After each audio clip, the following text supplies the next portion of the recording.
শিয়াল ও টুনির গল্প।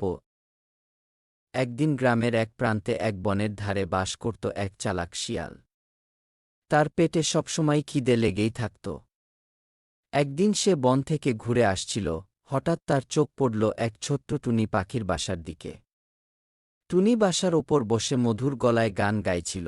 শিয়াল মনে মনে ভাবল, এই টুনিকে যদি ধরতে পারি তাহলে ভালো একটা খাবার হবে। সে খুব মিষ্টি গলায় বলল, আরে হে টুনি বোন, কি সুন্দর গান গাও তুমি। আজ যদি তুমি আমার অতিথি হতে তাহলে কত ভালোই না হতো। টুনি তো বুদ্ধিমতী পাখি, সে জানত শিয়ালের চালাকি। সে মুচকি হেসে বলল, ধন্যবাদ ভাই শিয়াল, কিন্তু আমি যে একটু ব্যস্ত আছি। আমার ছানাদের খাওয়াতে হবে, বাসা গোছাতে হবে। আর তুমি যদি এতই গান পছন্দ করো তাহলে নিচে একটা ঝোপে দাঁড়াও, আমি ওপরে বসে গান গাই। শিয়াল খুশি হয়ে নিচে দাঁড়িয়ে পড়ল। টুনি তখন গাইতে গাইতে একটা পাকা ফল তার মাথার ওপর ফেলে দিল। ঝপ করে শিয়ালের মাথায় পড়ল। শিয়াল ব্যথায় লাফিয়ে উঠল।